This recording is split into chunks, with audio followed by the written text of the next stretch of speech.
তিন খলিফা যথা আবু বকর, ওমর, উসমান, মুনাফিক। আমি কোরআনের থেকে দলিল দিয়ে আপনাদেরকে বলেছিলাম, কিন্তু আমার কমেন্টে, ওই ভিডিওটার কমেন্টে অধিকাংশ লোকে বলছেন ওদের নাম নাই। তাহলে ওদের নাম আছে এমন কোনো দলিল আমাদেরকে দেন। তাই আজকের ভিডিওটা হলো যে তিন খলিফা যথা আবু বকর, ওমর, উসমান, মুনাফিক, তারা বেঈমান, জাহান্নামী। দলিল ভিত্তিক আলোচনা, একটু মন দিয়ে শুনুন।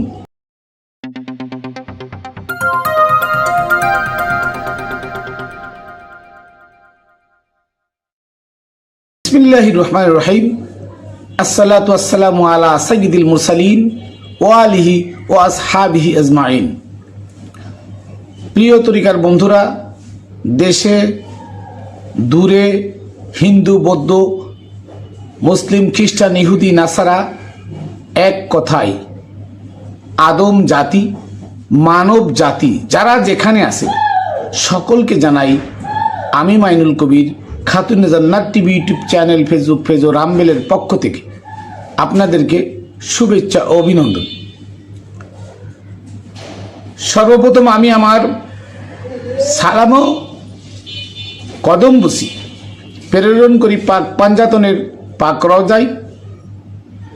সমগ্র বিশ্বে নবীর পরে যত অলি, গাউস, কুতুব, আবদাল আছেন প্রত্যেকের পাক রওজায়, এবং আমি আমার দাদাগুরু, আমার দাদা হুজুর মুতালেব শাহ রহমতুল্লাহ আলাইয়ের পাক রওজা এবং আমার গুরু হজরতে মানিক চাঁদ শাহ রহমতুল্লাহ আলাইয়ের পাক কদমে।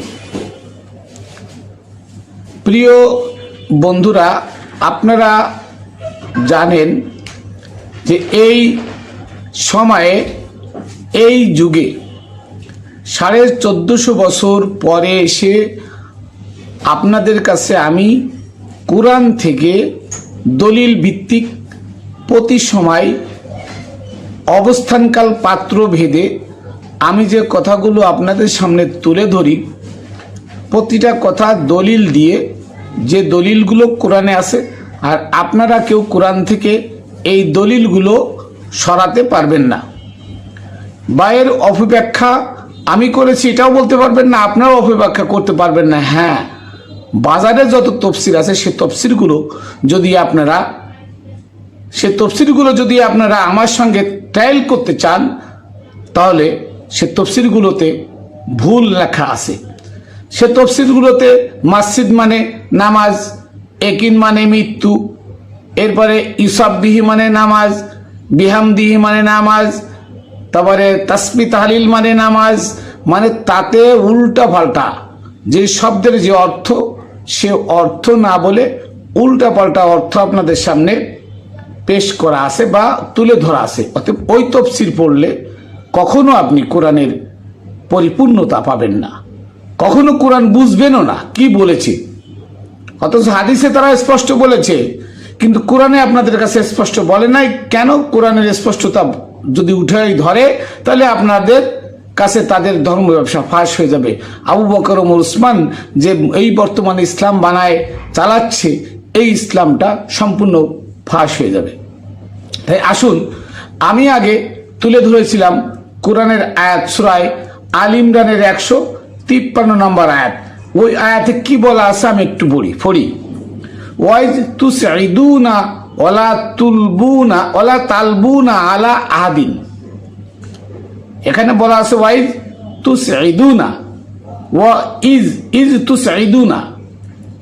ইজ তুসঈদুনা এই শব্দটুকুর অর্থ হলো যখন তোমরা পাহাড়ে চুটাবে পালাচ্ছিলে।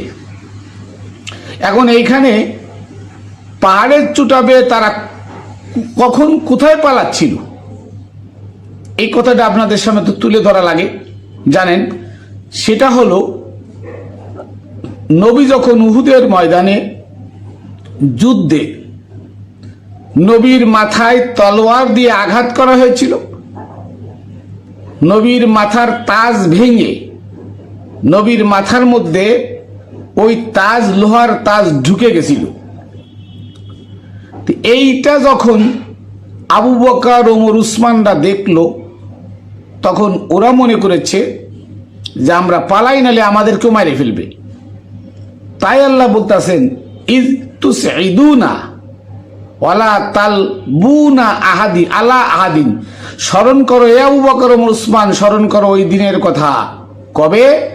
যেদিন তোমরা তুসঈদুনা, পাহাড়ের চূড়াবে পালাচ্ছিলে, অথচ রসুলকে রক্তাক্ত অবস্থায় উহুদের ময়দানে কাফেরদের কাছে রেখে তোমরা পাহাড়ের চূড়াবে পালাচ্ছিলে।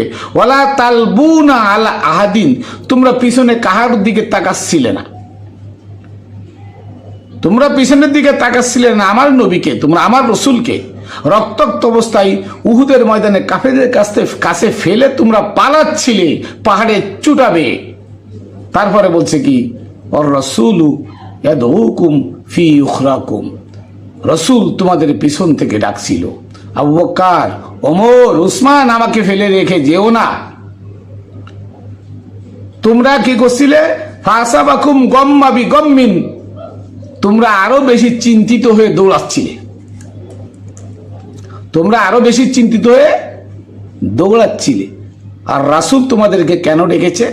যা তোমরা বিপদের পরে বিপদে পড়তে যাচ্ছ, পরে রাসূলকে বলতে না পারো, হে রাসূল আপনি আমাদেরকে সতর্ক করেননি কেন, এই কথা যাতে বলতে না পারো, এর জন্য রাসূল তোমাদেরকে পিছন থেকে ডাকছিল। এবার আসেন, যদি কন যে এই তো এখানে তো কারোর নাম নাই, আসলে সত্য কথা, এখানে কারোর নাম নাই, কিন্তু তফসির কারকে তাফসিরে দুররে মনসুর পড়েন, তাফসিরে তাবারি পড়েন, এখানে স্পষ্ট লেখা আছে। আচ্ছা, যাকে অন্য তফসিরে নাম দেয়নি, কারণ ওহাবি তফসিরে আপনাদের কখনো নাম দিবে না। এবার আসেন যে আমরা আরো দলিল নিই, আবু বকর ওমর উসমান যে ফালাইছিল, আরো দলিল দিই।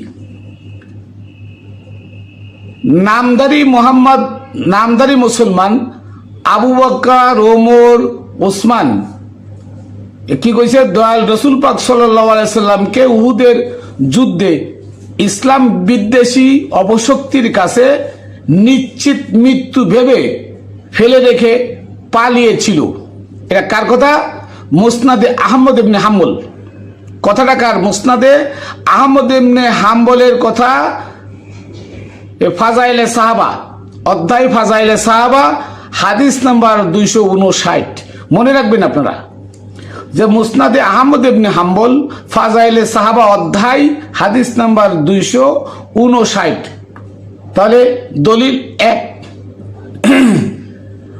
আয়েশা থেকে 3টে দলিল। কয়টা? আয়েশা থেকে 3টা দলিল। হযরত আয়েশা বলেন যে উহুদ যুদ্ধ থেকে সর্বপ্রথম আমার পিতা নবীকে রক্তাক্ত অবস্থায় কাফেরদের কাছে ফেলে আমার পিতা আবু বকর পালিয়েছিল। আর এটা কার কিতাবে? আহলে সুন্নাত ওয়াল জামাতের কিতাবে। আহলে সুন্নাত ওয়াল জামাত কেরা? Jalaluddin Suyuti. তা জালালউদ্দিন সুয়ুতি রহমতুল্লাহ তার তারিকুল খুলাফার কত 36 পৃষ্ঠায় স্পষ্ট উল্লেখ করেছেন, উহুদের ময়দানে নবীকে রক্তাক্ত অবস্থায় ফেলে আবু বকর ওমর উসমান পালিয়েছিল। তাহলে এই কথাটা কি বলছে? জালালউদ্দিন সুয়ুতি তার তারিকুল খুলাফায় লিখছে, তার তাফসিরে দুররে মনসুরেও লিখছে। এবার আসেন আয়েশার হাদিস, সহিহ বুখারী হাদিস নাম্বার 3699। আবার শুনবেন, সহিহ বুখারী হাদিস নাম্বার 3699, আয়েশা থেকে বর্ণিত হাদিস। এবার আসেন আয়েশার আর একটা হাদিস, সহিহ তিরমিজি হাদিস নাম্বার 3706। কয়টা হাদিস দিলাম? 3টা হাদিস। এবং তাফসিরে দুররে মনসুর, তাফসিরে তাবারি, আর কি তারিকুল খুলাফা।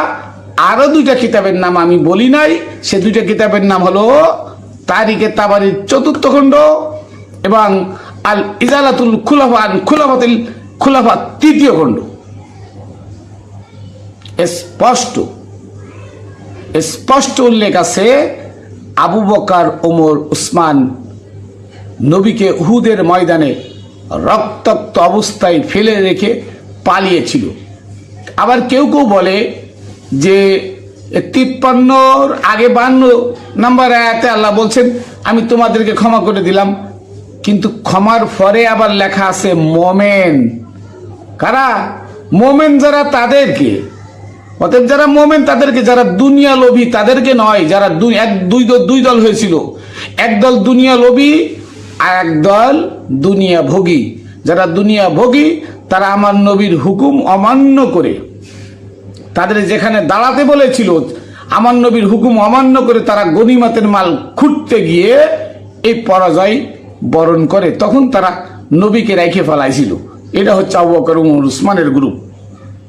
আর মাওলা আলীর গ্রুপ, যারা মোমেন মাওলা আলীর গ্রুপ, তারা জীবন দিয়েছে। হযরতে হানজালা রাদিয়াল্লাহু তাআলা আনহু তার ফরজ গোসল না করে সে নবীর ওফাতের খবর শুনে উহুদের ময়দানে গিয়ে 72টা তীর নিয়ে আমার নবীকে হেফাজত করেছে। সেই হানজালা সে ছিল মোমেন মাওলা আলীর পক্ষে। উহুদের যুদ্ধ থেকে ফিরে এসে মাওলা আলীকে জিজ্ঞেস করা হয়েছিল এবং 3 খলিফাকে জিজ্ঞেস করা হয়েছিল। 3 খলিফাকে জিজ্ঞেস করা হয়েছিল আবু বকর ওমর উসমান তোমরা আমাকে ফেলে রেখে পালাইলে কেন? তারা বললো আমরা মনে করছি আপনি মরে গেছেন। বলে আমি তো তোমাদের পিছন থেকে ডাকছিলাম। ডাক শুনে তো মনে করছি মৃত্যুর যন্ত্রণায় ছটফট করছেন, মরে গেলে ইসলাম প্রচার করবে কিনা, এর লাগে আমরা ফালাই আয় পড়ছি, এই লাগে আমরা চলে আয় পড়ছি। আলীরে জিজ্ঞেস, আলী তুমি কেন ফালাইলে না? আলী কয়, হে রাসূল আপনি কি বলেন? আমি আপনার কাছে সব কিছু তো ন্যস্ত করেছি, আমি তো আপনার কাছে আমার আমিত্বকে বিসর্জন দিয়েছি, আমার যা কিছু তো আপনার কাছে বেশি দিয়েছি, বিক্রয় করে দিয়েছি। আমি যদি উহুদের ময়দানে আপনাকে ফেলে রেখে ফেলাইতাম তাহলে তো আমি কাফের হয়ে যেতাম। এই একটা কথার অর্থ আপনারা বুঝেন? এই একটা কথার অর্থ কি? কত ওজনালা কথা আলী বলেছেন যে আমি ফালাইলে কাফের হয়ে যেতাম। তাহলে আবু বকর ওসমান ফালায় কি মোমেন আছে? তারা কি সাহাবী আছে? তারা কি ইমানদার আছে? বলেন আপনারা। আজকে সেই ওমরের, আবু বকর উসমানের বানানো ইসলাম সারা দুনিয়াতে চলে। আজকে কাহিনীটা কি? এই ঈদ, আগামীকালকে ঈদ, এই ঈদ ওমরের বানানো। সারা ইতিহাস ঘটে নবী কখনো ঈদ পালন করে নাই। কেন? আজকে ফেসবুকে দেখবেন এক মহিলাকে, আমার স্বামী জার্মান ফ্রান্স থাকে, আমি 1,60,000 টাকা 3 জোড়া জুতাই কিনছি। তা 3 জোড়া জুতা 1,60,000 টাকা দিয়ে কিনে তার বাড়ির আশেপাশে লোক না খেয়ে মরে, তার খবর রাখে না। নবী ঈদ পালন করবে কি করে? এটা বলেন। আনন্দ ফুর্তি করবে নবী, যার আছে তাদেরকে নিয়ে, আর যার নাই সে আনন্দ কি দিয়ে করবে? নবী কখনোই বৈষম্যবাদ করে নাই। একবার বিবেকের কাছে, এই মুসলমানরা একবার বিবেকের কাছে প্রশ্ন করো, আমার নবী বৈষম্যবাদ ছিল না বৈষম্যহীন ছিল? আমার নবী ছিল সার্বজনীন, বৈষম্যহীন। নবীর কাছে ছোট বড় কেউ নাই, ধনী গরিব নাই। নবীর কাছে ইহুদি খ্রিস্টান নাসারা নাই। নবীর কাছে সকল মানুষ, সবাই মানুষ। অতএব নবী আনন্দ ফুর্তি করবে ঈদ নিয়ে, ইহুদি বৌদ্ধ খ্রিস্টান তারা ঈদ করবে না? কি আশ্চর্য! উনি তো কুল কায়নাতের নবী। উনি শুধু মুসলমানদেরকে নিয়ে আনন্দ ফুর্তি করবে, আর যারা ভিন্ন ধর্মের আছে তারা ঈদ করবে না? এই বৈষম্যবাদ কি নবী কায়েম করে থুয়ে গেছেন? এটা ওমরে বানাইছে। ওমরে, যে ওমরে মসজিদ বানায় বৈষম্যবাদ কায়েম করেছে। সারা পৃথিবীতে মসজিদ ছিল না। ওমরের আমল থেকে 41 হিজরি পর্যন্ত সারা পৃথিবীতে 70,000 মসজিদ হয়। কার ইশারায়? ওমরের ইশারায়। মসজিদে কি আছে? মসজিদে আল্লাহ থাকে না। মসজিদে ইবাদত করতে আল্লাহ বলেছেন? বলেন নাই। হ্যাঁ, আল্লাহ বলেছেন। সে মসজিদ হলো জিন্দা মসজিদ। সে মসজিদ হলো জিন্দা মসজিদ। যে মসজিদে কিছু পুরুষ থাকে যারা সর্বক্ষণ পবিত্র, সে আল্লাহর ওলিরা। আল্লাহর ওলিদেরকে আল্লাহ নিজেই মসজিদ বলেছেন। আর আজকে আমরা সুদের টাকা আর ঘুষের টাকায়, হারামের টাকায় বানায় মসজিদ বানায়, সেখানে গিয়ে পড়ে থাকি। কি এখানে আল্লাহ আছে? সব মিথ্যা। এবং এই বৈষম্যবাদের সৃষ্টি যে করেছে, এই বৈষম্যবাদের জনক যে, সে হচ্ছে ওমর, সে উসমান, তারপরে আসে মুয়াবিয়া, এরপরে আসে ইয়াজিদ, তারপরে দ্বিতীয় মারওয়ান ইবনে হিকাম এবং হাজ্জাজ বিন ইউসুফ। এভাবে বৈষম্যবাদের সৃষ্টি তারা করেছে। কিসের মন্দির, কিসের গির্জা, কিসের মসজিদ? সব মানুষ সমান। আদম আলাইহিস সালাম থেকে আমার নবী পর্যন্ত দুটো মসজিদ ছিল, বাইতুল মুকাদ্দাস আর বাইতুল্লাহ, এছাড়া কোনো মসজিদ ছিল না। তাহলে তোমরা যে আজকে এতেকাপ বানাইছো, এতেকাপ কই পাইলা? আগে তো মসজিদ ছিল না, তো এতেকাপ তারা করলো কই? হ্যাঁ, মসজিদ ছিল। সে মসজিদ হচ্ছে নবী রসুল, অলিয়া আউলিয়াগণ ছিল মসজিদ। অলিয়া আউলিয়ার দরবারে গিয়ে যারা নিরাপদ আশ্রয়স্থল গ্রহণ করতো, তাদেরকে তোমরা এতেকাপ বানাইছো। আকিফুন মানে নিরাপদ আশ্রয় স্থল গ্রহণ করা, আর এতেকাপ মানে বিরত থাকা। দুটি কি এক হইল? সারা কোরআনে আইন আলিফ আইন তৈ কফ পা এতেকাপ নাই, সারা কোরআনে এই এতেকাপ শব্দই নাই। আকিফুন আসা আইন কাপ ফানুন, আকিফুন শব্দের অর্থ নিরাপদ আশ্রয় স্থল গ্রহণ করা। তাহলে কই শেখ সাদি আর কই ছাগলের লেদি। হ্যাঁ, এভাবে ইসলামটাকে বৈষম্য বিরোধ, ভিন্ন ভিন্ন ধর্মের লোকের সামনে ইসলামটাকে আলাদা করে গেছে, যে তুমি ইসলামে ঢুকলে ইসলামের বই কিতাব পড়তে পারবে, নাহলে পড়তে পারবে না। নাউজুবিল্লাহ। অথচ আল্লাহ প্রদত্ত বিধান সকলের জন্য সমান, সার্বজনীন। কিসের হিন্দু, কিসের বৌদ্ধ, কিসের নাসারা, কিসের বৌদ্ধ নাসার ইহুদি মুসলমান যা আছে সকলেই আল্লাহর বিধান, কালির লেখা কোরআন, অন্য বই যেমন ধরে ধরে পড়ে, এটাও এরকম ধরে ধরে পড়তে পারে। সেই পড়ার অনুমতি আছে, সেই পড়া নাজায়েজ না, তাতে গুনাহ হয় না। আর গুনাহ বলে কিছু নাই। গুনাহ কি? গুনাহ বলে কিছু নাই, এটা সম্পূর্ণ মিথ্যা।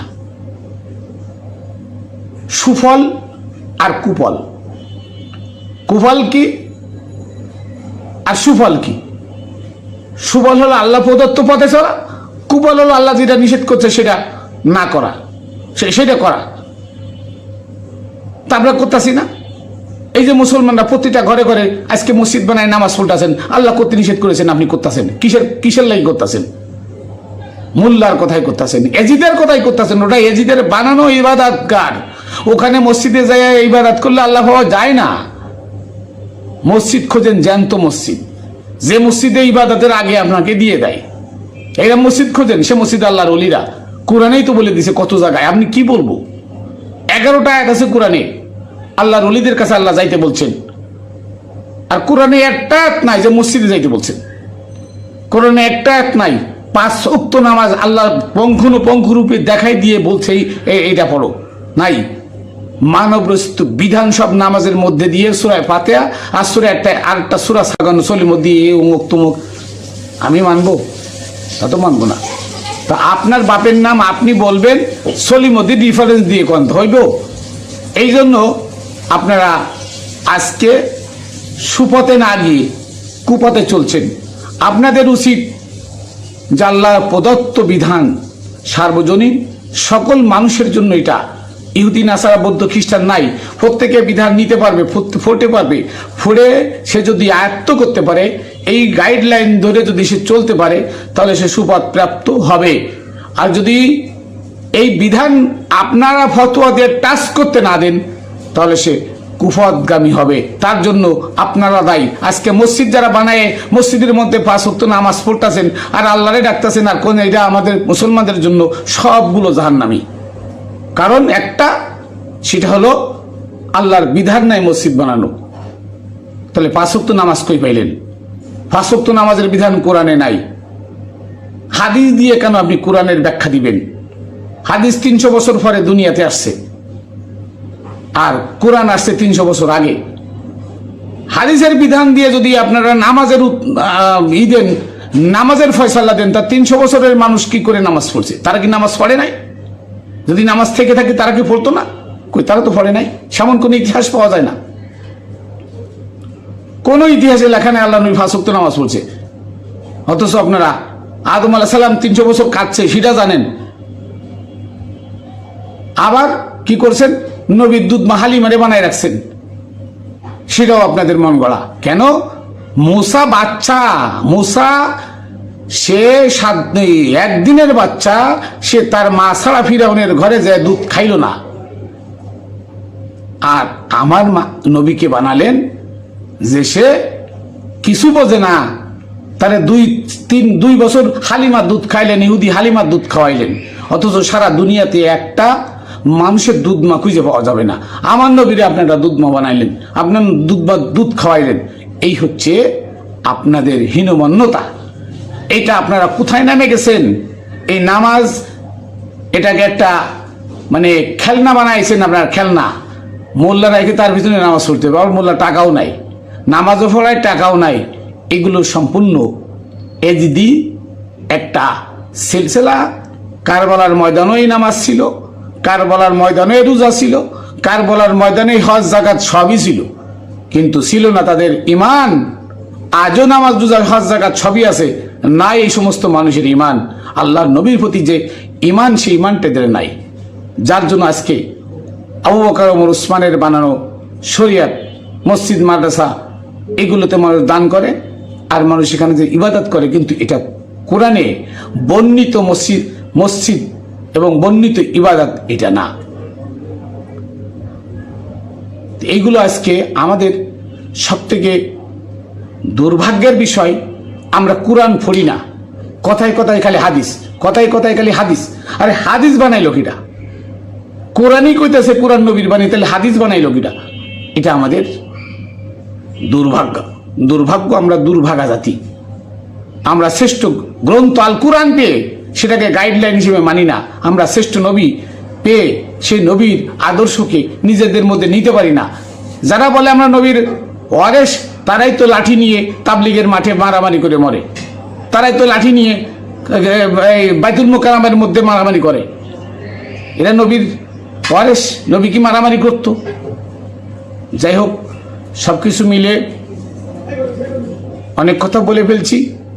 তো আবু বকর ওমর উসমান যে মুনাফিক, আমি আপনারা সবাই দলিল চান, তাই আমি আজকে 6-7টা দলিল আপনাদের সামনে তুলে ধরলাম। এরপরে ভাবেন আবু বকর ওমর উসমানের বানানো এই শরিয়ত পালন করবেন না ছেড়ে দিবেন।